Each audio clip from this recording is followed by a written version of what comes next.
Well, the cold has come. It is apparent to everyone. It's a January day, except that it's not January. Already the sun is hugging the horizon rather than straight overhead, and even then, only when the clouds give it permission to shine. So we turn to the inner fires to nourish us. We ask, though, will there be enough to sustain us? A wonderful image comes to mind as Hanukkah starts this week, the earliest it will be for another 70,000 years. The word Hanukkah means rededication. And we all know that it involves a story about an inadequacy of sacred oil to keep a lamp lit. And maybe that's what we're asking ourselves whenever winter comes. Do I have enough sacred oil in my heart to keep the lamp lit through the cold times? But you still have to light it. You can't hold on to it. You have to light the lamp even if you don't know how much oil you have. It's a little bit like when you get married and you promise that you'll do it for the rest of your life. There's no way to know, but you gotta jump in and do it. There's no insurance. And Sunday, this every 7-day thing, it really is renewing our vows to ourselves, to our spirit, to our world. Because you all believe life matters, but some days it's harder, isn't it? And so you come here and look around and say, well, if they still think so, I'm good for another week. And I come with the hope that I can whip up another batch of oil for you to take home and keep your lamps lit. That's my prayer every week. That's what it means to say, may the words of my mouth and the meditations of my heart be found true in thy sight, thou who art my rock and my redeemer. May there be oil enough to get through the week, enough to burn, both for light and warmth. Well, I'm here to begin my words today by concluding my references to my pilgrim walk in Spain last month, about 70 miles along the path to the cathedral in Santiago. It was a short day in miles, but long in changes. I started in the beautiful woods, along fields filled with fruit trees and meadows that were covered with a beautiful mist that slowly burned off as the sun rose. But in that time, before it was completely burned away, the mists had covered all the spider webs so that it looked like the field was covered with cotton. And if you bent down as I did, you could see little arachnids waiting in the corner for an unsuspecting fly to approach and get stuck. They were hung between the low plants, of course, but between the fence posts and the orbs, spinning was everywhere. Along my way, I passed under a railroad bridge and heard the sound of the train go by. An hour later, less than an hour later, I passed a farmhouse so decrepit you could barely see that it was more than a pile of stones. The vines and the trees had already claimed them. And then I turned a corner and suddenly I was looking at a factory, and there were trucks and roadways, and it felt like my walk was over, but not quite, because two things happened before I got to my destination. One was I went down a road, one of those industrial roads where there's just a vacant lot, and lo and behold, there was yet one more spider web. And in the center of that spider web was a spider, a big green one, as big as a silver dollar, as though to say, yeah, you see me, I'm still going to get you. And as I'm bending over looking at this spider web, an old man, meaning somewhere north of 75 or 80, sees me, sees my backpack, sees my walking stick, assumes correctly that I'm a pilgrim on my way to Santiago. And he asks me how I am. At least that's what I think he said. He was speaking Galician, and I don't know even very much Spanish, but I managed to ask him what the word for spider was. Araña. Feels a lot less menacing when you say araña than spider. What I really loved was the word for web, tela.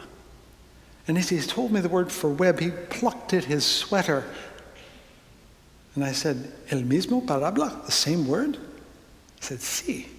And I had this vision of everyone in Spain wearing spider webs. Curious, the things that happen to you when you're in the world in a different way. The other thing I want to note is I reached a corner that was clearly an old fortification that had been grown over, and there were park benches on the top. So I climbed up, and as I looked out the top, I, for the first time, saw the spires of the medieval city off in a distance. And at that moment, I realized that thousands had done exactly what I did, stopped right there and taken in the city before you arrive. Haven't you ever done that? Arrive just before you get somewhere to stop and take it in. Just take it in. And that's what we're going to do on Thursday if we're fortunate. We're going to cook that bird thing and make all the other stuff, and it'll get on the table. And then just before you eat, you're going to pause, aren't you? You might say a prayer of gratitude. You might be more secular and say, and now we're all going to say something for which we're grateful this year and hope nothing bizarre comes out. But you're going to pause, aren't you? You're not just going to launch into the food, are you? You're going to wait for just a moment. You're going to look at it. And you're going to smell it. And you're going to remember other meals. And that's what gratitude feels like. We get it again if you celebrate Christmas, when you see the tree and the gifts and you wait just a moment or two before tearing them open and making a colossal mess. I see that moment sometimes, often in fact, before weddings, when a father stands enraptured by a daughter about to walk down the aisle, and you can see him playing the tape of her childhood through his head. Gratitude, real gratitude, feels great, doesn't it? Thornton Wilder once put it this way: we can only be said to be alive in those moments when our hearts are conscious of our treasure. That's so good, I'm going to say it again. We can only be said to be alive in those moments when our hearts are conscious of our treasure. Isn't that correct? Are not the moments of ultimate and deep gratitude among the most satisfying we have? Just to feel it is a gift in itself. Then why do we do it so seldom? Yes, our days are full of tasks and plans and chores and duties that unless someone tells you to stop and feel grateful, you'll just run right past it, won't you? It's our industrious American culture, very productive and very admirable in many ways. It's about doing things and getting things done and being productive. They're so ingrained that appreciating and savoring are somewhat suspect activities, because after all, gratitude produces nothing, it creates nothing, it accomplishes nothing. Gratitude is a waste of valuable time when you could be working. Of course, you could level the same critique at religion overall.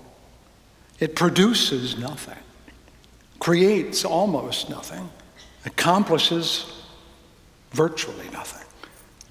When I was new in clergy life, I was serving small churches, rural churches with townsfolk who saw me from day to day, and they would occasionally tease me with that elbow in the ribs kind of tone of voice, saying, "Pretty good job for only 1 hour a week, right?"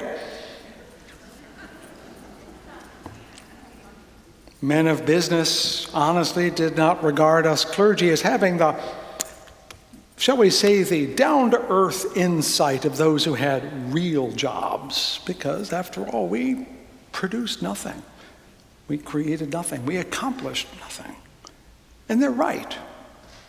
In that measurement, we don't amount to much. And I'm convinced that that's the nature of religion itself. It's not about producing. It's not about creating. It's not about accomplishing.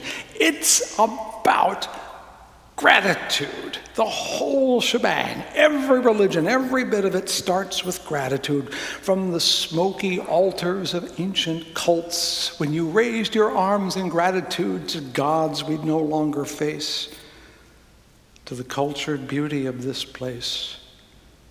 There is but a short distance in the heart.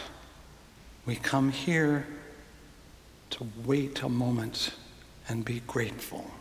Across all the doctrines, across the miles and the centuries, we crave to feel alive the way Wilder told us we need to feel, conscious of our treasures.